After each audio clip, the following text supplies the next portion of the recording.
400 années. Et je m'y accroche parce que c'est ça mon iman. Et celui qui dit que moi je crois ce que je vois, uniquement ce que je vois, ce que je peux entendre, ce que je peux toucher, ben cette personne, elle se dira peut-être musulman, mais face au wahi, face à la révélation, son comportement sera différent. Donc si je ne suis pas l'ordre d'Allah et son prophète, assurément je vais suivre soit mes passions ou soit mon intelligence, mais en fait mon intelligence et la passion ce sera deux synonymes. Parce que j'ai l'impression de suivre ce que je vois de vrai, mais en fait je fais ce que mon cœur me dit. Et ces personnes qui ne suivent pas l'ordre d'Allah et son prophète, ils sont dans la perdition. Il y a un très bel exemple dans un hadith dans lequel le prophète alayhi salatu wassalam avait expliqué aux sahaba qu'il a donné un exemple, que moi, prophète d'Allah, par rapport à vous, c'est-à-dire par rapport à la ummah d'une manière générale, je suis comme ce sentinelle. Un sentinelle, c'est quoi? C'est dans l'armée, il y a le campement qui est dans un endroit, et il y a une personne qui surveille sur un mont élevé pour voir s'il n'y a pas des ennemis qui arrivent. Je suis comme un sentinelle qui guette l'horizon et qui veille s'il n'y a pas un ennemi qui vient, qui va attaquer la caserne, qui va attaquer les villageois, la population.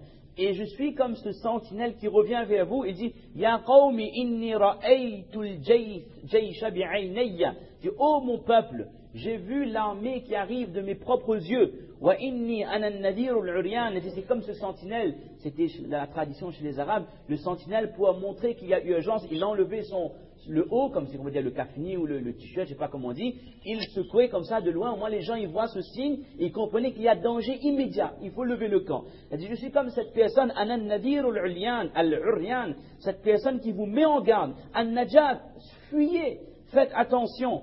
Il dit, et parmi ces villageois, parmi cette population, il y a une partie de cette population qui écoute le message et qui suit les recommandations. Il lève l'homme immédiatement parce qu'il croit avec conviction ce que cette personne dit qu'il a vu. Tandis qu'il y a d'autres personnes qui disent que c'est n'importe quoi. On est bien là. Ça c'est moi qui retraduis le hadith. On est bien, il n'y a pas de problème, il y a un petit vent frais, il fait bon, l'abri, il ne fait pas chaud, il ne fait pas froid. Alhamdulillah, on est bien où on est. Et ces gens-là, ils croient ce qu'ils voient, ce qu'ils entendent. Et quelques instants après, il y a l'ennemi qui arrive, qui les terrasse et qui va en finir avec ces personnes. Le prophète me dit que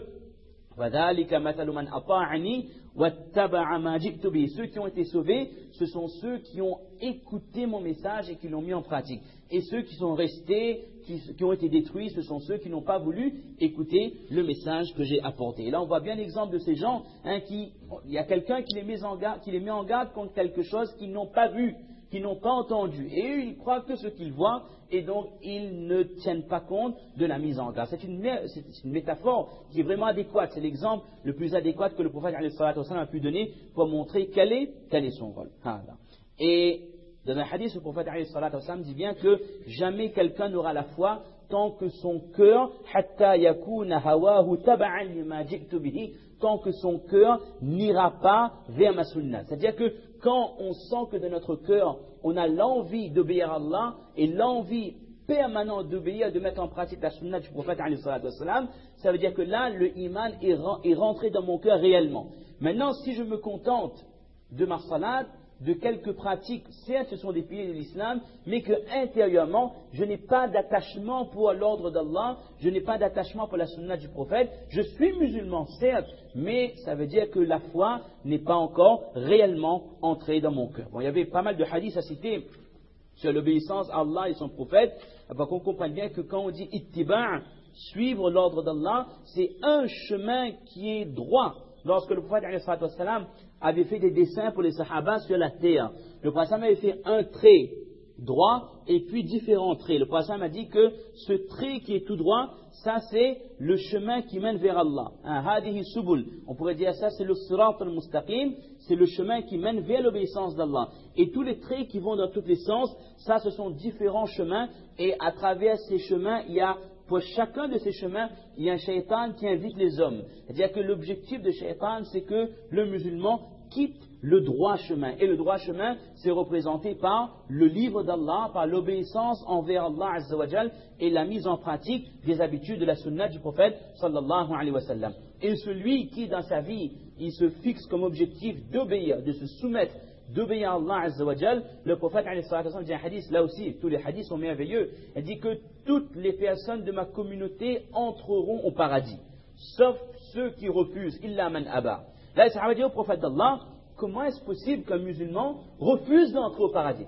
Le prophète dit, vous tous, vous allez entrer au paradis. C'est-à-dire, toute ma ummat, sauf ceux qui disent, non, on ne veut pas entrer au paradis. C'est-à-dire au prophète d'Allah, y a-t-il un musulman qui refuse d'entrer au paradis? Et le prophète m'a dit que man ata'ani dakhala al-jannah wa man asani faqad aba. Là on revoit le ittiba'. Celui qui m'obéit, il accédera au paradis, il entrera au paradis, et celui qui refuse de m'obéir, ben, il n'accédera pas au paradis. Maintenant, à nous d'analyser notre mode de vie. Est-ce qu'on a envie de suivre le prophète? Est-ce qu'on a envie de suivre l'ordre d'Allah?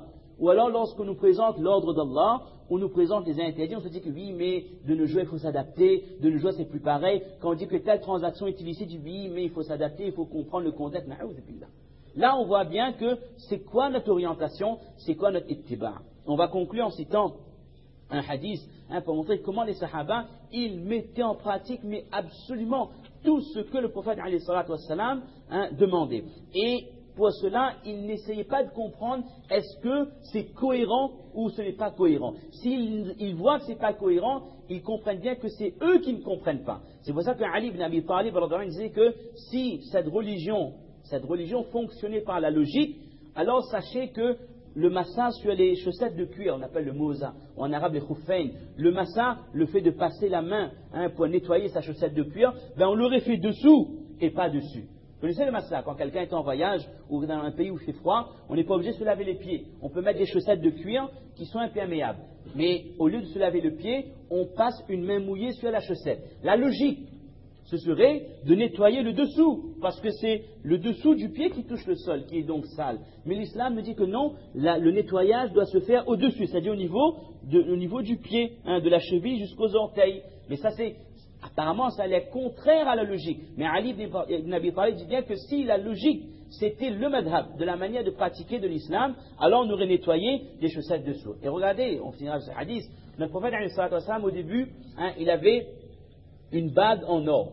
Et lorsque les Sahaba ils ont vu que le prophète avait une bague en or, tout le monde s'est mis à porter une bague en or, tous les Sahaba. Et à un moment donné, le prophète a abandonné ça. Et il a dit que inni ittakhadhtu khatiman min dhahab fanabadahu wa qala inni lan albisahu abada. À un moment donné, le prophète m'a retiré, dit qu'au début j'ai porté ça, maintenant jamais plus je vais le porter. Fanabada an-nasu khawatimahum. Tous les Sahaba ils ont tiré la bague de leur doigt, ils ont jeté immédiatement. Ça c'est ittiba'. Ce que le prophète fait, on le fait immédiatement parce que notre prophète c'est le meilleur des hommes. Et tout ce qu'il fait, ça vient de la part d'Allah subhanahu wa ta'ala. Qu'Allah nous accepte mes chers frères, qu'Allah donne tawfiq de comprendre ces quelques paroles. Et regardez l'exemple, un homme d'une grande intelligence comme Umar ibn Khattab. On présente Umar comme étant un des hommes les plus intelligents de l'histoire de l'humanité.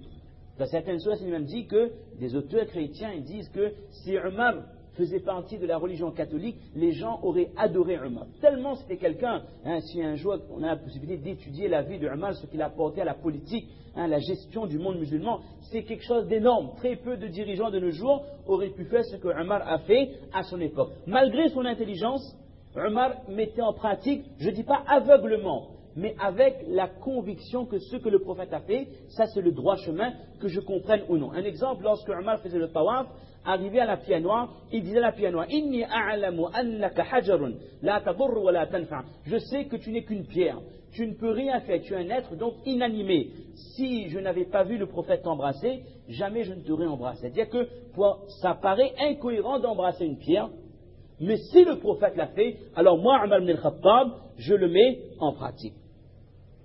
Également, il y a tellement d'exemples pour faire comprendre comment les Sahaba ils mettaient en pratique à la lettre les ordres d'Allah et de son prophète, mais c'est ça la preuve de iman. Qu'Allah nous donne cette qualité, mes chers frères, que dans notre cœur même, on a l'amour d'Allah, l'amour de son prophète, et que notre cœur nous pousse vers l'obéissance d'Allah. Subhana rabbika rabbil izzati amma yasifun, wa salamun ala al-mursalin, alhamdulillahi rabbil alamin.